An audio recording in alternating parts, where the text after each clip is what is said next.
It's 2003, it's Hanukkah season, and some people have been waiting their entire lives to witness the final stage of the Lord of the Rings trilogy on the big screen. Thankfully, Michael and I only had to wait the better part of a day. Welcome to Sold Out.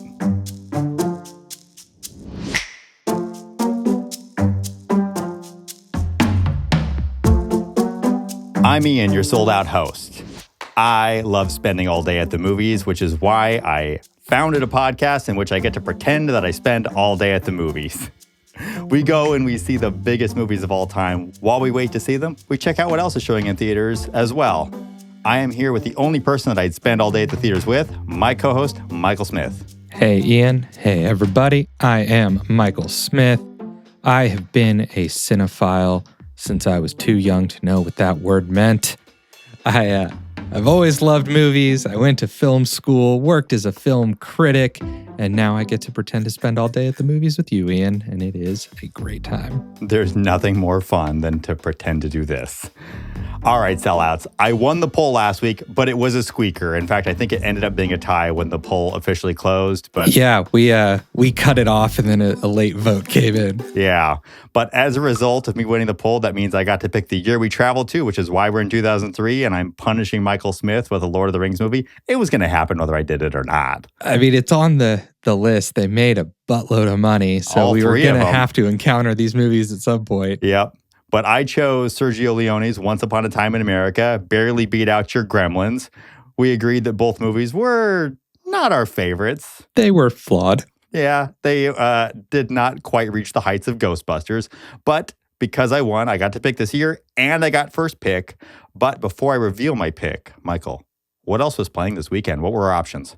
Okay, there was a lot playing. There was The Last Samurai.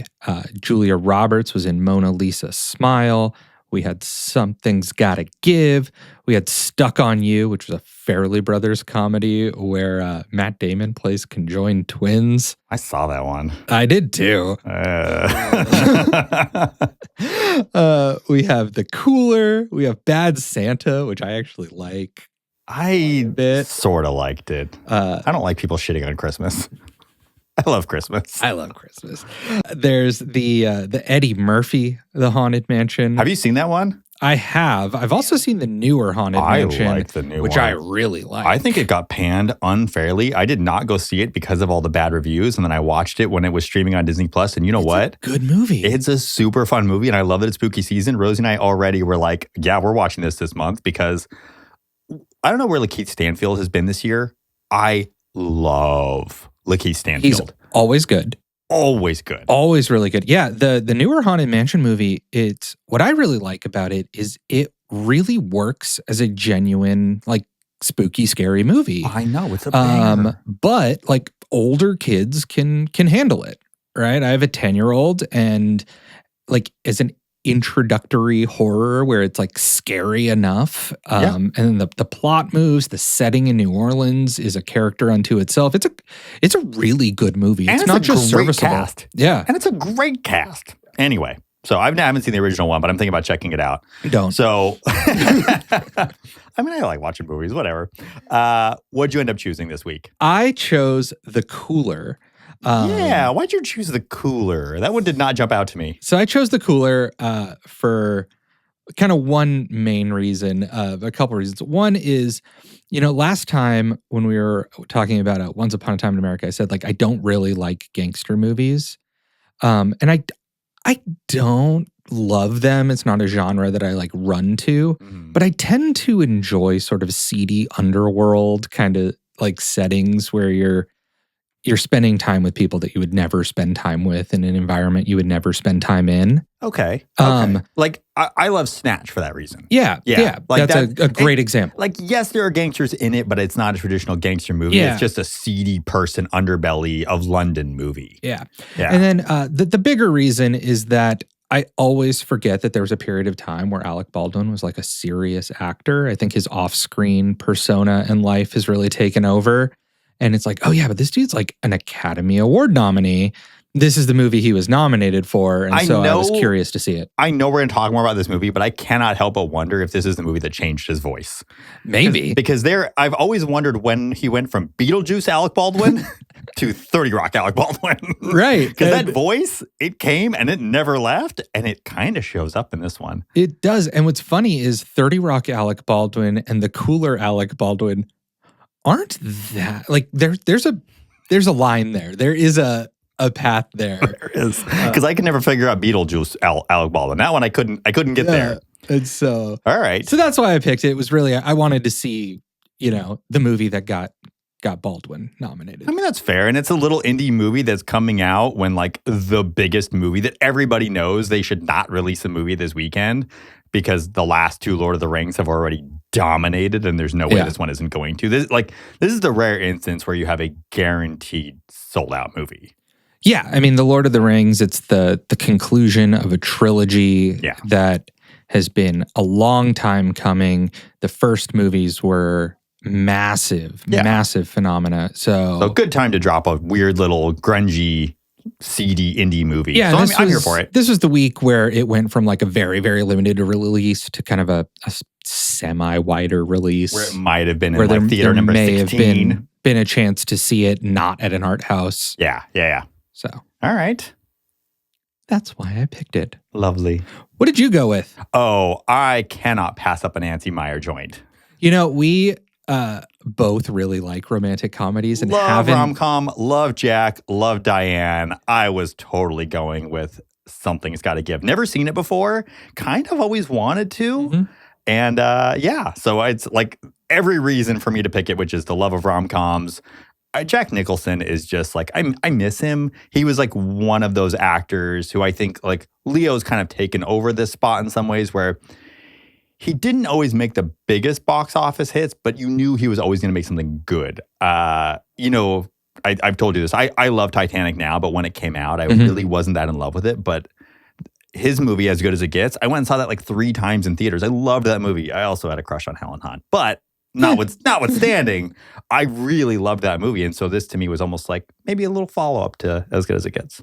That seems like a good reason to choose it. Yeah. We'll talk about it. Yeah. All right. So we've got our lineup, the cooler, Something's Gotta Give, and then we're hitting the headliner, Lord of the Rings, The Return of the King. Let's take a break. And when we come back, we will dive into our first 2 movies. We'll be back shortly with more Sold Out. All right, welcome back to Sold Out. Again, because I won, I'm just going to keep rubbing it in his face. Love that I won last week. You were on a streak. Such a weird movie. I'm making Michael go first. So, Michael, let's dive into The Cooler. All right. So, The Cooler, directed by Wayne Kramer, who I know nothing about. Yeah, every other movie he's made, I also had never heard of. Yeah, exactly. Cooler has a relatively simple premise. It takes place in Las Vegas, off the strip at the Shangri-La Casino, which is like old Vegas. The strip is evolving into sort of the Disneyland that we know it of now, and the Shangri-La is holding on to sort of the good old days, or what they perceive to be the good old days. Back when you might get hit with a pipe for cheating in the casino. The good old days. The good old days, where you get, depends on what end of the pipe you're on, I guess. I guess that's true, right? William H. Macy plays Bernie, who is held hostage by the Shangri-La. Unclear. With a pretty interesting job to do there. He is a cooler. He is there to hurt people's good luck. Had you ever heard of a cooler prior to watching this movie? So I think so. Okay. I didn't, not in the sense that they're like official like employees of casinos, but you definitely, I've heard of, the person who sits down at a blackjack table, makes dumb decisions and ruins other people's games. Okay. And so yeah, Bernie has bad luck that's so bad it's contagious. And so he has bad luck that's so bad that it's like mystical. It's mystical. So yeah. So I think we'll let Bernie sort of explain it for us. But I can tell by the look on your face that you think this is all a lot of BS. No, I know what the outcome's going to be. There's not like one particular outcome. A lot of things come into the picture, like the planets, the moon The outcome phases. won't change with me. It'll be all bad. Oh my God. I have never met anyone who was so down on themselves. Do you know what I do at the Shangri-La? I asked around. You're a cooler. You turn winners into losers. Do you know how I do that? Listen, I know there's a lot of stuff that happens in casinos all the time. I do it by being myself. People get next to me, their luck turns. It's always been that way. Well, that sounds like a self-fulfilling prophecy to me. So depressing. This whole That is the movie. You have Bernie, and he starts having a relationship with Natalie. As that relationship improves, so does his luck, and we're left sort of, or at least I was left, sort of wondering whether or not there was sort of this like mystical element to his bad luck, or if it was, as Natalie said, like this self-fulfilling prophecy, where his self-esteem was so low, his life was such a mess that he sort of manifested his own bad luck. Apparently, the director gave William H. Macy 3 different suits to wear. Yeah, and he it ends up being like more tailored and bright as his luck gets better. As his luck improves to like visually indicate that. Yeah, and I actually read that as well. Yeah. I noticed it because there's the third one is really obvious. Like The third one is pretty obvious. And his hair under the suit is like really flamboyant. Yeah, and his hair changes. His swagger changes along with it. Mm-hmm. I actually liked that choice. That was something about the movie that I thought was good. I think it worked as a gimmick. What'd you think of the cooler? What did I think of it? Yeah. I really did not enjoy this movie. The characters were painted in such broad strokes that I never felt like I knew them. This is a script to me that it reminded me actually more of the 90s than necessarily being 2003. It was like old. Yeah, but it wasn't even just the way it was shot, although it was the way it was shot. The script felt like one of those, I just got out of film school and I have this really great idea, this premise of this guy with bad luck. And that was it. That was it. And I'm going to write this script and then, it'll come together. And I was surprised to see Alec Baldwin, William H. Macy in it. Also, minor gripe, but I'm going to make it anyway. I saw MC Gainey's name on the cast list, I was like, fuck yeah, where's MC Gainey in this? 30 seconds. Like 2 seconds at the end of the movie before he gets hit by a car. That actually like put the nail in the coffin for this movie for me, where I was like, come on, give me my MC Gainey in the seedy world. He's so seedy. How could he not have a bigger role? And what's funny is him getting hit by a car kind of answers the question, I think, that I posed, which is there something like mystical going on? You buy the premise? No. You don't buy it. So do you not buy it in that you don't think that there is luck in this world of the cooler, or you just like don't think they do a good job of selling it? The second one. Okay. I think that the biggest problem with this movie for me is that it sort of suffered from an identity crisis. Right? Like it puts you in this seedy world, and when something's like grungy, there's this like assumed level of like groundedness and realness that I think I expect from something that's grungy. Yeah. And then to layer the mysticism on top of it, like I could never marry those two things. Okay. And so that was kind of my biggest problem with like getting into it. I didn't hate the movie. I actually like had a fine time watching it. I was never bored. I think like it painted with broad enough strokes that it was like an easy enough watch. I wasn't miserable. But I actually think that this would have been a better movie as a rom-com. This is a movie, we've talked about this before. I would love to see a remake of this because I actually like the premise of having somebody whose luck is so bad that they're able to be a cooler in a casino. I think that the writer's initial instinct was right. This could potentially be a good movie. It's just executed so poorly. And you said that you couldn't sort of square the circle of there being the mysticism on top of the sort of grungy realism. I actually like that about it. I just needed the characters to be more human beings. Yeah. None of them felt like anything more than caricatures to me. Like, I don't know anything about them. This one has bad luck. This one is like, a kind of washed out blonde in Vegas with a bad backstory. And then Alec Baldwin is a mean gangster, which I don't know how he got an Oscar nom for this. He is chewing the scenery. That was actually, I think, like, what was that? If there's anything to talk about it's his nom. Movie, it is his nom, right? Because one of the big draw for me was like, okay, show me Alec Baldwin in an Oscar-nominated role. Not only do I not think he's worthy of an Oscar nomination, I think he might be actively bad in this movie. I think he is actively bad. He is. This is not a character that I haven't seen before. No, it's a caricature. Yeah, as you said, for sure. They're all caricatures. There's all no layers to his character. He is just. I like Vegas the way I like it because I get the pipe and I get to hit people in the knees with it. And he puts on a voice that's worse than my affected voice right there. He also can't quite hold on to the accent. He can't hold the accent, right? Like, yeah. I don't even know. He it's supposed to be New York-ish, I think it's supposed to be New York-ish. He's supposed to be like one of those gangsters that came over from New York to open Vegas, except it's 2003. And I'm like, does the timing of this work? He's been running the casino for 16 years, I think they say? Yeah, they say 16. And so I'm like, all right, so assuming that this is taking place in present day, and there's no reason to think that it isn't. They don't do anything to make it a period piece.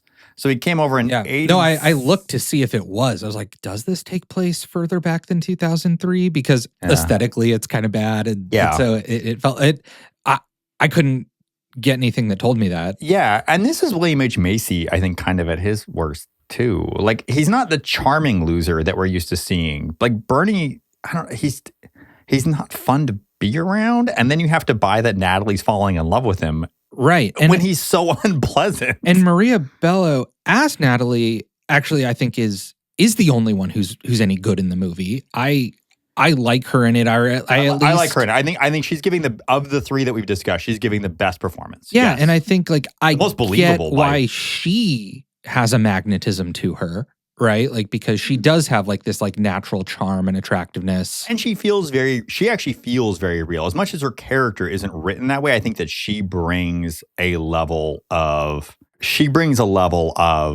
reality to her performance. Like, it is a grounded performance that I do buy, even though the character is, again, kind of a, blonde, washed out Vegas cocktail waitress who's really into astrology, which you're like, okay. Oh, yeah. Anyway, I liked her in the movie. Yeah.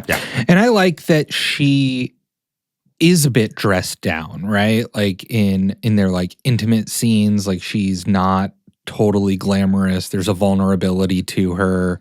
Yeah, like, her hair is like a little bit greasy. Yeah. And like you can kind of see her age a little bit on her face. I think that there was body's not perfect. And I thought that was good. Yeah, there are good decisions in there that do make the movie feel a bit more real. Yeah.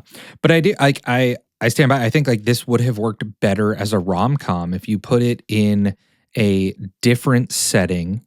You maybe played up the sort of greasy seediness of the Shangri-La compared to like what Vegas is becoming, laughed at it a little bit instead of trying to take it seriously. The mysticism would have fit more if it had a better sense of humor than it has. And there's some moments where it has a sense of humor, and those seem to be the ones that worked a little bit better for me. Yeah. But because I think it was just a little too self-serious, and I think Alec Baldwin's performance where he's just like you said, like really chewing the scenery and trying to be this hardened gangster.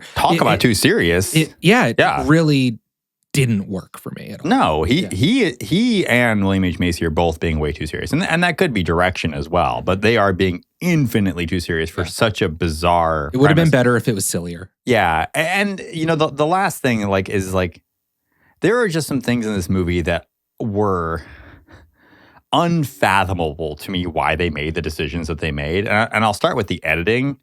There are jump cuts that I don't know what the point of them are. There are times where they speed up the film, times where they slow it down, and it just feels like these arbitrary decisions that the editor was making. And I know we're not at MVP moment yet, and we don't normally do this, but like I'm doing a non-VP right now for the editor. Yeah. I don't know. Like, I just don't know what this editing was. It's like they discovered the speed up button on Final Cut and wanted to play with it. Yeah. Just we're like, ooh, what if I do this? And then there are things that I'm not sure if the problems happened in editing or writing, But for a movie that is so broad for so much, they make weird choices to withhold information at bizarre places. Yeah. It's not a subtle, mysterious movie. So why are you like cutting where you cut and leaving out certain bits of the story and making me fill in blanks when you're willing to just spell out other things? Yeah, I wonder if that was writing or editing. That is tough to say. Yeah. The other non-VP that I got to bring up for this movie was the makeup department.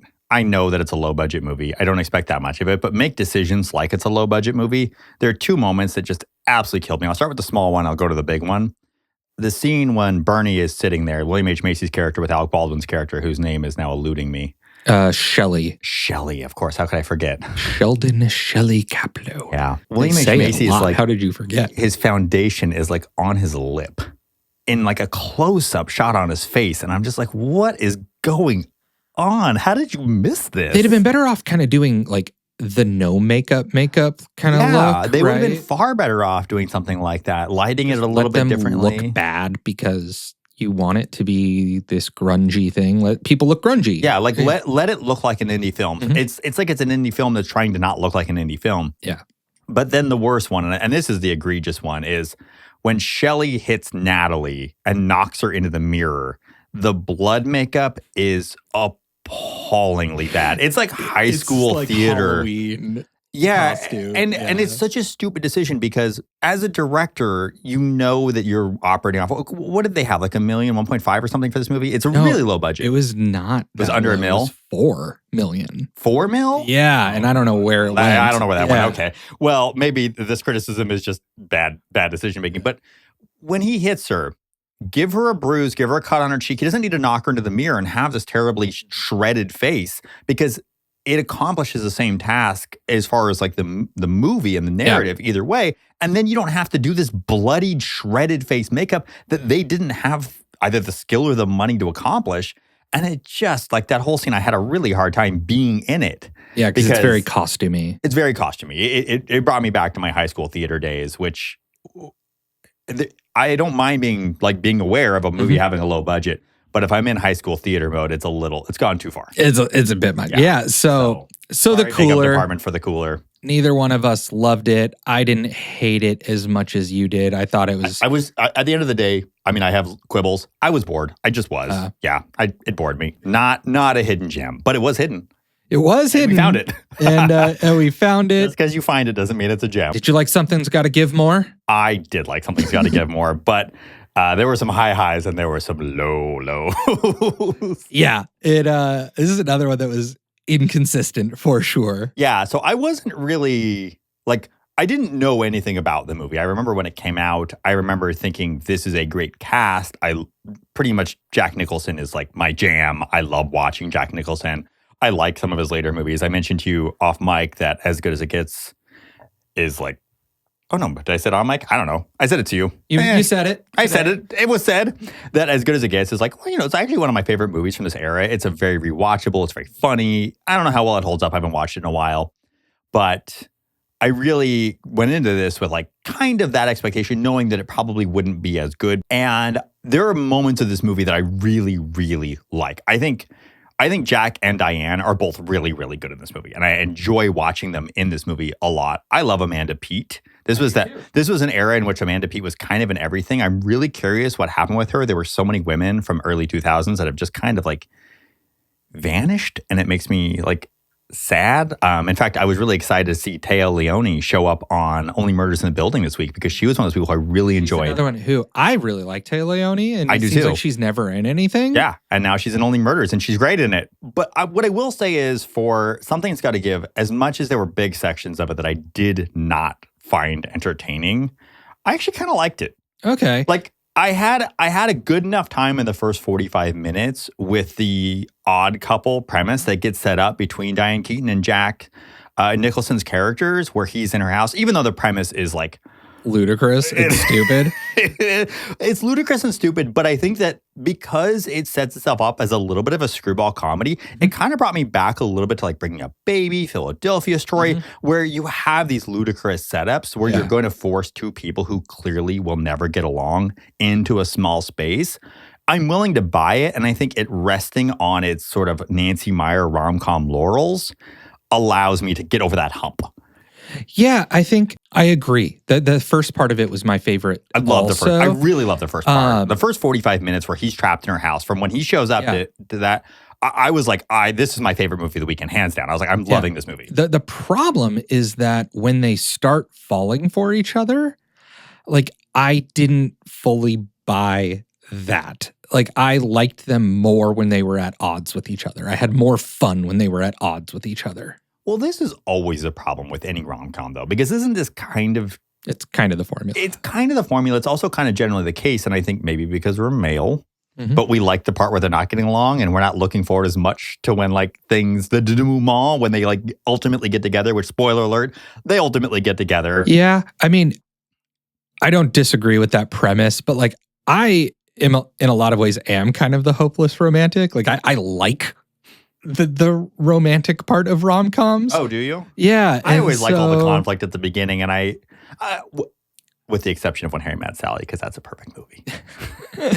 The whole thing. It's all great. Good, but that's another pod. When they start, like, falling for each other, like, I liked, there's a scene where he, like, basically reads her like Psyche, right? Where he talks about, you know, he's able to kind of call her out on, like, the things in her past that hardened her and made her as high-strung as she was. And she sort of responds, like, you either really hate me or you're the only person who ever really understood me. Yeah. And, like, that was, I think, where it was at its best in the bringing them together. And then it kind of just went further, and, like, that part, I don't know, I guess it was just too simple after that. It loses a lot of its, like, tension and comedy when they're not together. I mean, I said I wanted to see this because it's Jack and Diane in this movie, and they share this tight space, this beautiful house in the Hamptons with... Which I will say, like, the Nancy Meyers, Nora Ephron, like, just wealthy people in beautiful houses. I love that. Like, I'm a sucker for HGTV, so, like, put me in the beautiful house in the Hamptons and I'm happy. I was so happy in her house. Yeah. Like, being there with them, I was like, I'll spend several hours hanging out in this house with them. My MVP was almost, like, the set designer of the movie just because I liked the house. It's such a beautiful house. But there is something that is, like, you know, I mentioned I was bored by the cooler. Like, it is entertaining and it's fun and it's relaxing to be in a Nancy Meyer movie. And I think that this movie accomplishes that for the most part. I think that Diane Keaton's relationship with Keanu, it just never fully fleshes out. Like, it's supposed to sort of be this, like, what's good for the goose, good for the gander. He dates younger women. I can date a younger man, but I'm uncomfortable with it. But the movie just, like, I don't think it knows what it wants to say about I think those age dynamics. And so it sort of just gets lost and doesn't. I mentioned to you earlier, there's a scene in the movie that's unforgivable. I like nearly vomited. It was so bad when Frances McDormand, Frances McDormand's in this movie. Like, and she's wasted. She's so wasted. It is completely wasted. Painful. Her character is a broad stereotype. Her character is. And it is unfortunate because Frances McDormand is, like, one of the greatest performers of a generation. And you have her there playing second fiddle. Anyway. She's playing like fifth fiddle. I know, right? She picks up Keanu at the farmer's market after Jack has left and brings him back to the house. And they do this little breakfast scene, which, yes, it's beautiful in her Hampton house. But the camera just spins around the table while they play Maroon 5. And I had to get up and walk out of the room. I was in, like, it pushed it just a little too far in that moment. And I was in pain. And I think the juxtaposition of sort of the tense, odd couple dynamic that Jack and Diane have, and then you have the, I guess, foil of Keanu Reeves pursuing Diane Keaton's character. He likes her way too much, and she seems really apathetic about him, even when they're, like, ostensibly a couple, that it never felt like it was a threat to Jack and Diane ending up back together. And then when they do, it happens so fast that, like, it didn't even feel like a payoff for me. Well, and I think that this gets to the core problem of the movie. The movie was trying to do too much. It wanted to say something about age and relationships. It wanted to say something about being a middle-aged woman and finding love. And that actually is the more interesting thread that I wish they spent more time on. I think that if this movie were not a straight remake, but just a modern adaptation with that thread of The Odd Couple, it's a fucking great movie. It's when Jack leaves and the movie just sort of like loses its way and tries to say too many things. You know, the scene where he is recounting how he went to all of the women and sort of apologized and did what he did to make up. I'm like, is this movie high fidelity now? Like, I'm confused. Why is this part of the movie? Well, and he doesn't even do it. He just says that he did it.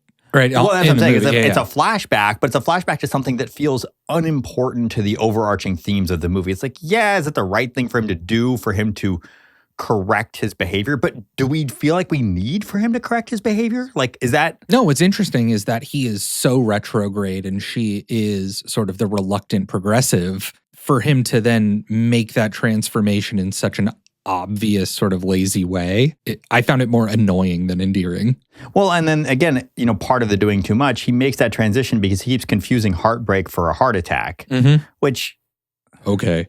Yeah, but it's like, why do we need that? I don't know that I need that because it's clear that he loves her. Like, you don't need him to keep experiencing chest pains. Well, it's Jack Nicholson. I get that from a twinkle in the eye. I don't need him to have a panic attack that he thinks is a heart attack. And that actually gets to the core of this. Jack Nicholson is too good a performer for this script. Yeah. Because there's all these things layered on in the scripting to show you these things that because Jack's there doing it, you don't need it. You just let him twinkle. Just give me Jack and I will buy that even though everything that's happening tells me he's a sleazebag, he's still charming.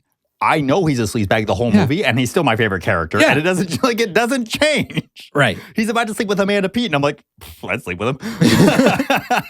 Let's spend time in the part of the movie that we actually really did like, which is that odd couple sequence. The premise gets set up. He is now having to be infirmed at her house for some reason. I don't know why it has to be at her house. Because apparently New York City doesn't have adequate medical services. Well, he can't travel. I don't think that's the issue. I was more like, there isn't a hotel. I know Airbnb wasn't around. But these are very wealthy people. He could have stayed at a... He has millions of dollars, but it does give us some of the and he's in the Hamptons, which is a tourist destination. There were places to stay. Yeah. Absolute best dialogue, I think, in the movie. Some of the best written as well, maybe of the weekend. What's up? Okay, here's the thing. I really don't want to play the part of the uptight nurse to your bad boy patient. If you want to have another heart attack, you go ahead. It's your life. But I have work to do, and I don't have time to make another run to the hospital because you're filling your already clogged arteries with smoke. But more importantly, I'd rather not have my freshly painted house smell like a pool hall. Have you always been like this, or do I bring it out in you? Just, I don't think I've ever had this effect on a woman before. And what effect do you think you're having on me? I don't quite recognize it. That's how I know I never had it before. It gives you so much in this scene. Dude, and the draw on the cigar in that scene is so good. I know. The timing between these two is just so good. I mean, like, again, I'm going to keep going back. Like, this hasn't been done better since Jack Lemmon and Walter Matthau. Like, this is perfection in the way these two are interacting. So the better version of this movie is we spend the weekend there. They fall in love at the end of the weekend, and we don't know what happens afterwards. We don't need to see that it's a happily ever after where he's holding a grandchild. This movie honestly could have benefited from what The Cooler did, which is just really tightening it up and creating a straight A to B. And I think it actually could have been a really, really great classic rom-com. It just needed to simplify. Yeah. Once you got that cast, and I don't know what the process looked like going to this, but once you had that cast, tighten it up. Let them do the things that they're best at. Give it to me for 90 minutes, and I'm happy. Not to harp on runtime, there'll be plenty of time for that conversation later. But it didn't need to be a 2 hour and 5 minute movie. It really did. It could have been a really tight 90 of those two. And I would have been, it would have been a rewatch for me. I agree. All right. So those are the two movies that we watched while we waited for the return of the king. what we're going to do now is we're going to take a quick break. And when we come back, we are going to dive into the non-extended version. You're welcome. We went theatrical because we're in the theater. Because we're in the theater. That is correct. It was actually a little tough for me to find the theatrical. I didn't realize, like, I had to, like, search for it and get it because I own all the extendeds. Oh, HBO had it. Yeah, HBO. Well, because I thought in my library I could watch it. And then I was like, oh, I have the Blu-rays because I have it in every format because you're a dork. Yes, but actually it's behind you, and I just realized. Really? But see, they're all the extended. Yeah. So anyway, we'll be back with more Sold Out. Welcome back to Sold Out. We have killed sufficient time waiting to see The Lord of the Rings, The Return of the King. We spent some time in seedy off-strip Vegas with the cooler. We spent some time in the beautiful Hamptons in a beautiful house with Something's Gotta Give. With some beautiful people. And now we are headed to Middle-earth to see the conclusion of Peter Jackson's epic trilogy, The Lord of the Rings. So I mentioned earlier, you do not like these movies. You've mentioned earlier that you do not like these movies. They're not for me. Are you a Lord of the Rings fan, like in general, Tolkien? No. Okay. No. Have you read them? I have tried. Okay. How far have you gotten? I've read The Hobbit and maybe part of Fellowship. Okay. Yeah, I don't know. I guess like if you're gonna do the like this or that, I'm a C.S. Lewis over a Tolkien. Okay. Yeah. I don't know. I find them boring. The thing that I can appreciate about these movies is how truly epic they are. They're huge. There's so much happening. There's a big world, lots of characters. That makes it difficult for me to connect to any of it. They rely very heavily on spectacle. And I think this one more than the others. I will. This is probably my least favorite of the trilogy because it leans so heavily into the spectacle part, which I find to be the least interesting part of the movies. And I've not read all the books, but I've read up through the Two Towers. I've never gotten through the Return of the King. I also think the books finds the spectacle to be the least interesting thing. So I know why there's so much spectacle because it's why this movie's on the top 100 grossing of all time. Yeah. But I do find that to be the least entertaining part of the movie. I can appreciate the spectacle. It's all very, very well done. The movie is 22 years old at this point. I think it still looks good. It really does. The world that Jackson built does feel lived in and real. Like all of that is successful. Like it achieves what it sets out to achieve. It's just not for me. Yeah. So I have like a slightly different relationship with Lord of the Rings. I had never been exposed to them as a kid at all. Okay. I encountered the Fellowship of the Ring. I was taking a Greyhound bus from Boise, Idaho to Seattle, Washington to visit my dad on Thanksgiving. I brought a book with me. I think it was Catch-22. And I finished it in Spokane. And I got off the bus at the station and was like, well, I need another book because this was, pre-iPhone and I had nothing to do with my time. Right. And, there's the bus station books on the metal rack that, it's rusty and it squeaks as you turn it. And it's a bunch of dime store bullshit. And then there was the Fellowship of the Ring. And I literally was like, oh, this is the only book I've ever heard of. I don't know anything about it. And it's funny because Elijah Wood was on the cover of it. I think the movie was coming out shortly. Yeah, I think it was coming out that Christmas season, and it was Thanksgiving, right? So it was like the movie republication. It was the movie republication, right? I didn't know they were making a movie about it. I didn't know anything about it, but it was just the only one I recognized, so I bought it. I read it. I will say I actually enjoyed it. I liked the Fellowship. I got to my parents' house, and my stepmom saw me, and she was like, oh, he likes the Lord of the Rings. So they bought me like a whole box set for Christmas, because this was Thanksgiving, which I was like, it's fine. And I didn't go see the movie in theaters because I wasn't that enamored with it. A friend of mine convinced me to watch it. He had torrented it on his laptop. That's not the way to watch Fellowship, just to be clear. And then I didn't even go see The Return of the King. Oh, how funny. Because I just genuinely didn't care that much. Like I don't love it. I think that there are parts of it, not unlike Something's Gotta Give, that I do love. Frodo's story it makes me cry. It's arresting. I think that part of the narrative is beautifully done. I think Elijah Wood's performance, I think Sean Astin's performance. So if there's anything to connect to, right? Like I said, I had a hard time connecting with any of it because there's so much going on. There's too many characters. It would be the relationship between Frodo and Samwise and the way that the ring pulls them apart. Like that is interesting. That is good. It keeps getting interrupted by pointless battle scenes that I didn't need to sit through. And that's effectively how I feel, is like we just get a remake of the Battle of Hoth. Mm-hmm. Like instead of AT-ATs, we have Oliphants, and it's all just paying homage to what we've already seen on the big screen. And it takes its sweet time doing it. But what I will say that I love about this movie and that I love about the overarching narrative is what it says about human beings' relationship with power and what happens when they have proximity to power. And I think that those moments, whether it's through the steward overseeing Minas Tirith and what it does to his mind to possess power and to suddenly have his power threatened, what it does to Frodo and Sam when they're holding on to the most powerful weapon in the entire world and being asked to go on this journey and dispose of it. Yeah. And what it does to their minds, what it does to their bodies, what it does to their relationships, what it does to their trust of those around them. I think that these parts of the narrative are phenomenally interesting. And then when you have Aragorn, who has the right to power, but is very reluctant reluctant to take it because he knows what power does. I think that this is just I think this is why the story lasts as long as it does, is because these are all universal truths that we understand in these various relationships to power.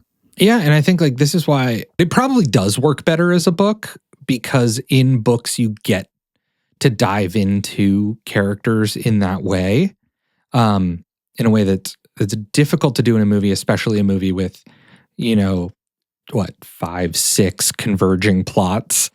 Like it just, what you're describing is like a small indie version of The Lord of the Rings that could never exist, that probably would work better for me, because that's the stuff that I find interesting, and the things that make this popular are the things that I find the least interesting. I think the film is more interested in that story, but it also understands that to pay for itself, to justify itself, that it has to give us this enormous spectacle, because that will bring people to the theaters. The Hobbits are your pathway into this world, and it doesn't give enough to them, or it gives so much to them because it's just the movie in 3 hours and 45 minutes. If you only get an hour of them. Yeah. This is where, Lord of the Rings, there's 45 minutes of this movie that I love, right? Yeah.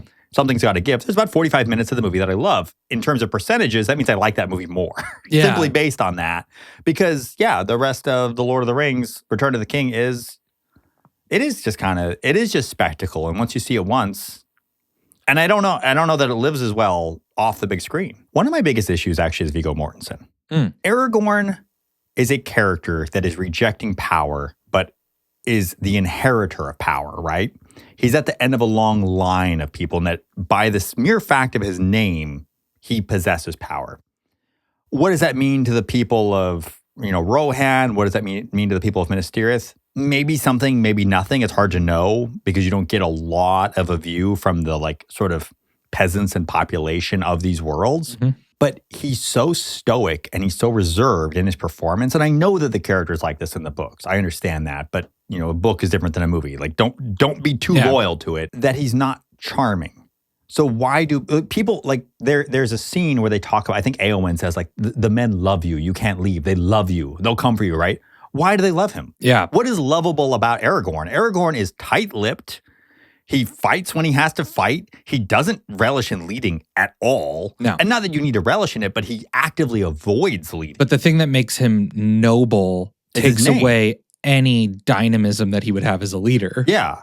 And so the thing that earns him this is his name, but what does a name mean to any of these people? Not much, maybe something, but not enough that you'd follow him into battle and die for him.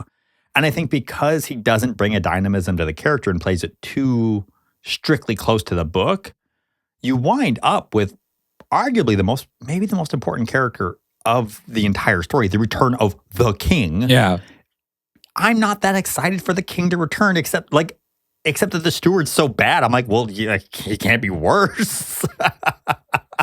But like, what is he returning to the people really? Is, a unhealthy relationship with power? I think actively rejecting power can be just as dangerous as seeking it. So him as a... Well, yeah, if what fills that vacuum is terrible, right? Precisely, right? Somebody who does not want power is not necessarily the person that you want in power, necessarily. Mm-hmm. Especially given how... It's not even just that he doesn't want it. It's that he actively flees it. Mm-hmm. And so I think that the movie suffers from that in a lot of ways. And that's why Frodo and Sam end up popping so much in this and really make this movie watchable, at least for me. Yeah. Where I'm willing to go back and watch it every now and then, even though The Two Towers is my go-to. Yeah, so why do people like Gandalf? Because all I saw in this movie is that he rides around on a horse and gets angry sometimes. It's just one of those, like, it's supposed to be this, like, character that's, like, in the canon of culture. He like matters a lot. Everyone, great characters in literature and cinema. It's Gandalf. And I'm like, it's not doing anything. All right. So another one that we didn't love. Let's MVP this weekend, though. Sure. We think that some people maybe did a good job in these three movies that we had. You didn't like any of them. I think I'd ultimately be a thumbs down on all three. Yeah. I'm thumbs up on Return of the King, but it's like one of those. I'm like, a couple degrees. And I'm thumbs up on Something's Gotta Give, but I wanted it to be tighter. But there's so many parts of it that I enjoyed that it's hard for me to be full thumbs down on Something's Gotta Give. I'm thumbs down on The Cooler. That was a tough watch. That's funny. I was too bored. I was just too bored. But MVP, who you got? So my MVP, this is going to surprise you, I think. Because I don't know what to expect when you don't like any of the movies. Yeah, so my MVP is the team at Weta Digital. For the Lord of the Rings. No, that doesn't surprise me. That makes sense. Like, because the spectacle and the battles and stuff were the part of the movie that I kind of enjoyed the least, I think is where it's a little bit interesting for me to be picking this team. But the way it holds up. But it does really hold up, right? Like, we talk about liking older movies because old practical effects, even though they show their age, I think, in a more graceful way oftentimes than the big technical effects. Mm-hmm. This movie has a lot of technical effects, a lot of things that were groundbreaking at the time that still really do hold up. Like in some of those battle sequences, there's something that jumps out is like when they're like catapulting the big like boulders and like crushing the crowds. Like, that looks really good and real. Does, which, by the way, those boulders are literally destroying Minas Tirith. Why do they even attack? Yeah. Just shoot some boulders at it and it'll crumble like soap.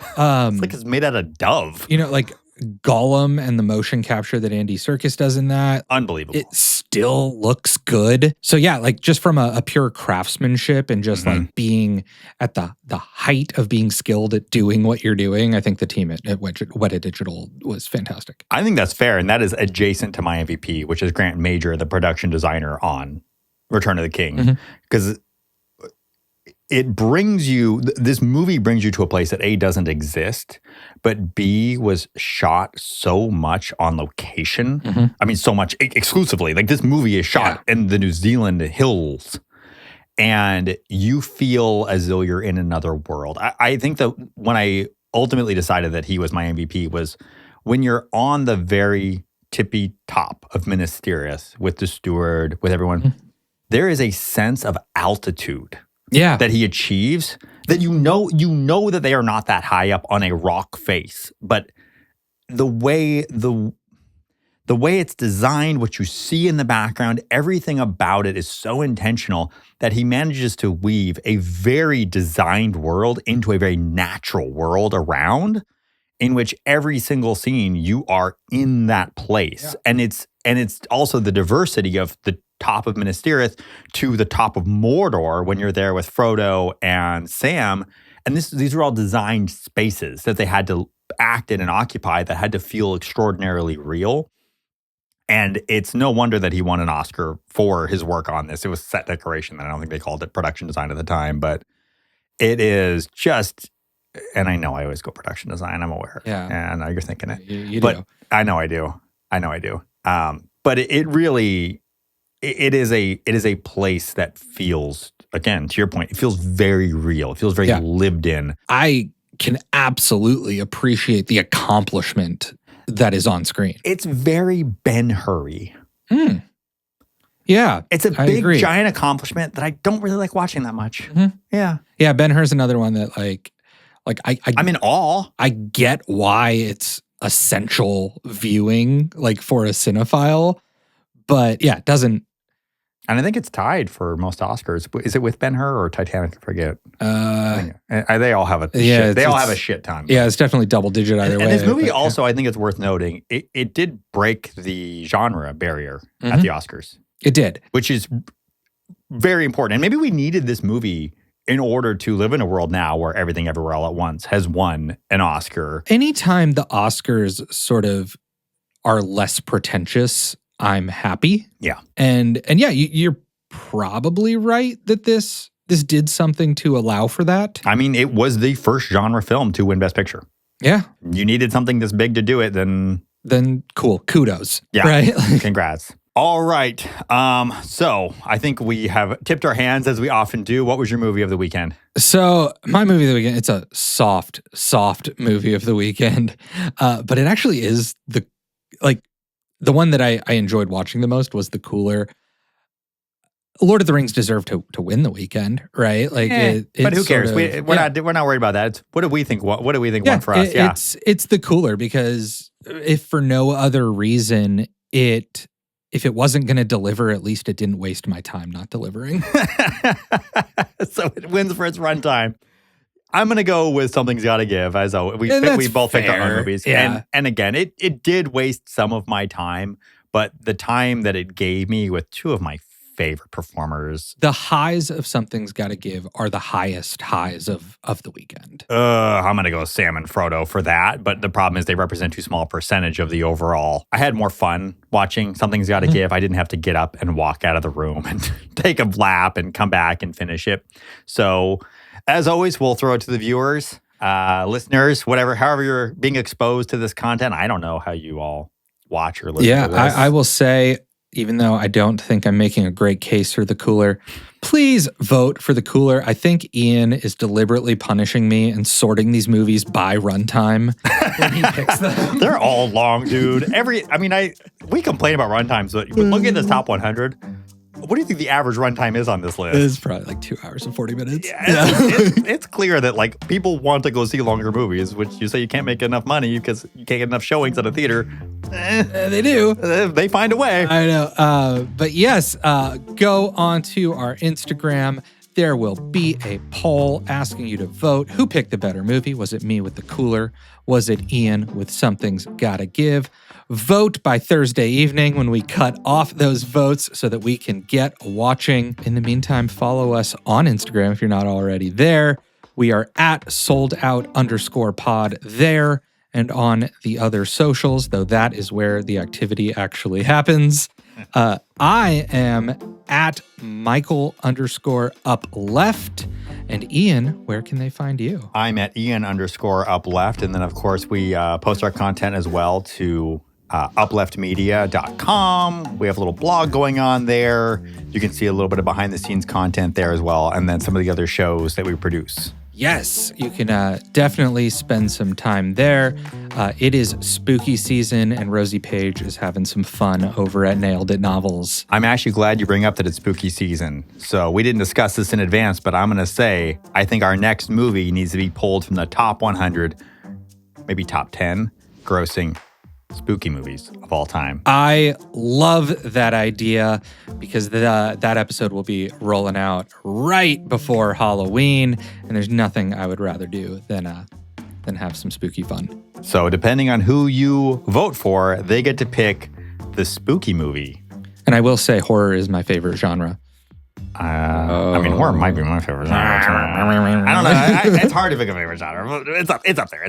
I love horror. I came to it late, though. Fantastic. Well, until next time, see a movie in theaters. Have some fun. We will let you know what we are watching next so you can watch along with us and join us on Sold Out. Yeah, we'll see you next time on Sold Out. And don't just see a movie in theaters. Go see one battle after another on IMAX. I will be doing that. That is my personal homework between now and our next recording. There's no way that you're listening to this podcast and you're not doing that. Watch it. Do it now. 70 millimeter IMAX twice. See you next time on Sold Out. Sold Out is an Uplift Media production, hosted and written by Ian Tarter and Michael Smith. Edited, sound engineered, and produced by Ian Tarter, with special thanks to Rosie Page.